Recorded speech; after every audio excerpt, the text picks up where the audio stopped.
Okay, so now we can come full circle with getting back to the infinite polynomials that we talked about at the very beginning of this unit. Here are a few of the ones that we had at that time. On this slide, I'm connecting them with the elementary function they represent. And I'm writing the power series both as just an infinite polynomial with some dots, but also using the sigma notation. So you can see what it looks like. These are arrived at by doing exactly the same process you did for finding Taylor polynomials, but rather than looking for a Taylor polynomial of degree 2 or degree 3 or degree 4, we just keep going.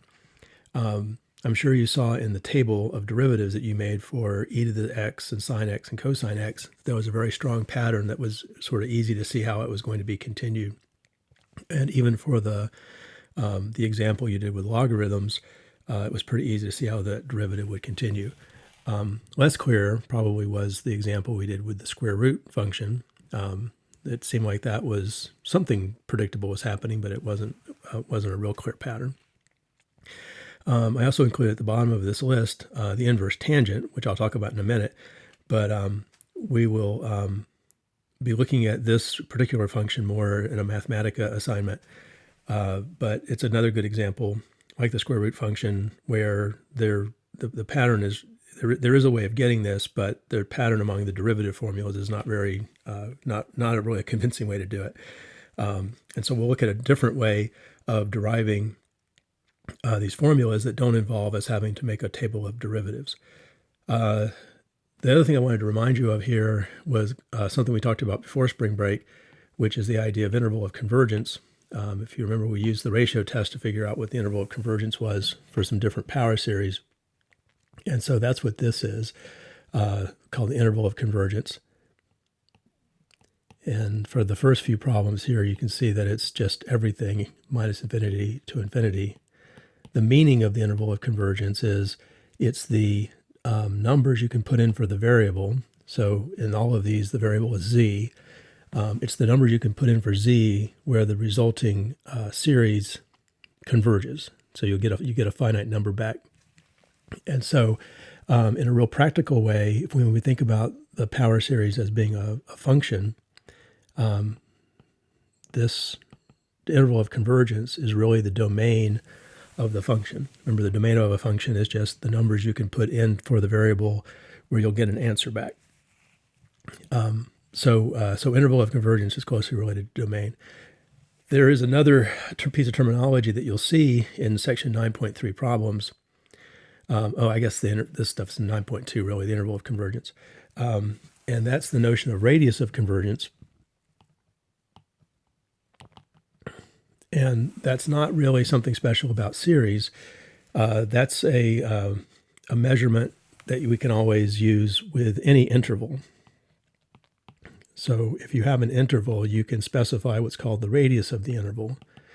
And that sounds kind of weird because you think of radiuses, radii, as being measurements of a circle. But in the context of a circle, the radius is just the distance from the center of the circle out to the edge. And then, so in the context of an interval, that makes sense as well. The distance from the center of an interval out to its edge also makes perfect sense. The center of these intervals will always be the center of the Taylor approximation. So in those first three examples, the centers are at 0. And because the interval goes out all the way to minus infinity to infinity, then we would say the radius of those intervals is infinity. In the fourth bullet, notice that the center of the approximation, of the Taylor approximation here, would be z equals 1. We can see that because all of these terms are powers of z minus 1. So the center would be z equals 1. That is the center of this interval. If you drew this interval on a number line, the middle of that interval would be at 1. And the radius of this interval is also 1. That's the distance from the center of the interval out to the edge of the interval. And then finally, the last one, this one is centered at 0. And the radius of this interval is 1. So when they talk about the radius of convergence. What they mean is the radius of the interval of convergence. But the idea of a radius is something that makes sense for any interval. It's not something specific about series. So what we're going to try to get at in this very last part of our discussion about power series is how we can manipulate power series to get to do two different things. One, to get new power series, and the other thing is to answer calculus problems that we weren't able to answer using our normal tools. So I'm going to address the first one of those things here, and then I'll post a second video for talking about the other, like how to use calculus. We can manipulate power series because these really are, the statements at the top really are equivalences. So you're allowed to do anything you want to both sides of an equation, and you'll still get an equation that's true. The question is, what can you do to both sides in a practical sense? Because one side of these equations is going to be some kind of transcendental function or some kind of weird function, and the other side is an infinite sum. So you're going to be a little limited in the things that you can manipulate on both sides, but anything you can do is legitimate. So if, for example, this first example would be making a simple substitution. If we know that this is a true statement for power series,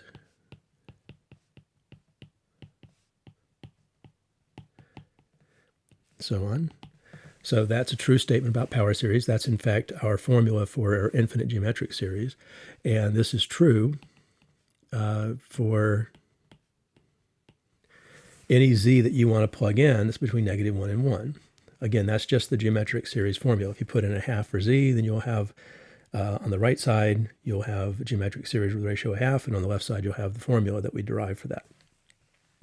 So this is a true infinite polynomial for the function 1 over 1 minus z, but only for z's between -1 and 1. So we could, one of the things, well, there are a couple of things we could do here that don't involve calculus. One of them that's actually really easy is if you wanted to multiply both sides by a power of z, that would be really easy to do. It wouldn't be so easy to multiply both sides by like the log of z or something like that, because again, on the right-hand side, it's going to become a mess.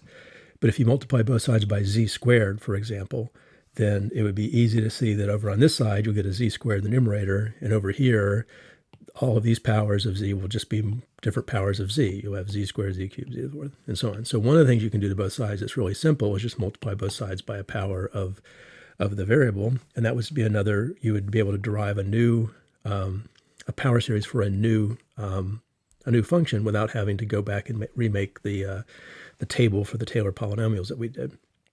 The thing I want to point out here, though, is something that's more useful, and that's substitution. So if I want to change the z into x over 4, I can do that. So I could say this is 1 minus 1 over x to the 4, should be 1 plus x over 4 plus x over 4 squared plus x over 4 cubed, and so on. So that should also be true. And I can just keep going. That'll be true as long as x over 4 is between -1 and 1. So notice I really have changed every time I see a z, including this one, I've changed that into x over 4.